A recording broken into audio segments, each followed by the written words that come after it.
আমি কিন্তু পূর্বেই বলেছি জিনের আসর দুই ধরনের হতে পারে।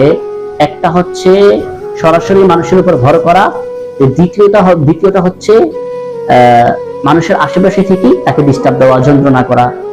আর বিশেষ করে মাথা ব্যথাটা হচ্ছে জিনরা যদি কোনো ব্যক্তির উপরে বিশেষ করে ফু দেয়, সেটা জাদু সংক্রান্ত ফু দেয়, তাহলে মানুষের মাথাটা ভার হয়ে যায়।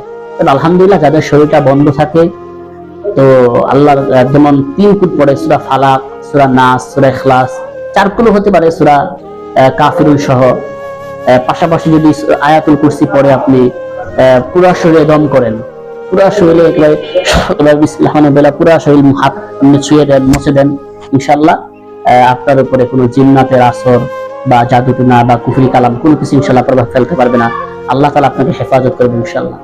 তবে বান্দাকে হেফাজত করার জন্য মানুষের অনিষ্টতা থেকে, পাশাপাশি জিন্নাতের অনিষ্টতা থেকে, জাদুর বিষয় অনিষ্টতা থেকে আল্লাহ তাআলা মানুষকে হেফাজতের জন্য প্রায় 21টা ফেরেশতা আল্লাহ তাআলা নিযুক্ত করছেন।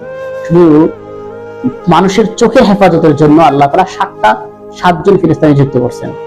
তো বান্দা যে আল্লাহ তাআলার কতটা আপন, যে আসলে হাদিসে অনেকগুলো ভাষ্য আছে যে আল্লাহ তাআলা বান্দাকে কতটা ভালোবাসে, কতটা সেফ, কতটা নিরাপদে রাখতে চান। তো বান্দার সাথে যখন আল্লাহর একটা সম্পর্ক হয়ে যাবে, ইনশাআল্লাহ সে জাদুটনা হোক, জিন্নাতের আসর হোক, আল্লাহ তাআলা তাকে হেফাজত করবে। যখন বান্দা আল্লাহ থেকে দূরে সরে যাবে, তখন আল্লাহ তাআলা বান্দা যখন আল্লাহ থেকে দূরে সরে যাবে, তখন তার উপর বালা মুসিবত বিপদ আসতে থাকবে। আর সে যখন নামাজ থেকে দূরে হবে, জিকির থেকে দূরে সরে যাবে, কোরআন তেলাওয়াত থেকে দূরে সরে যাবে, তখন এই শয়তানগুলা মানুষের উপর প্রভাব বিস্তার করে, মানুষের কলবের মধ্যে, অন্তরের মাঝে তারা বাসা বেঁধে ফেলে, যার কারণে সেখান থেকে সে দিন দিন আরো বিভিন্ন রোগে আক্রান্ত হতে পারে। আল্লাহ তাআলা আমাদেরকে মানুষের ক্ষতি এবং জিনদের ক্ষতি থেকে আল্লাহ তাআলা হেফাজত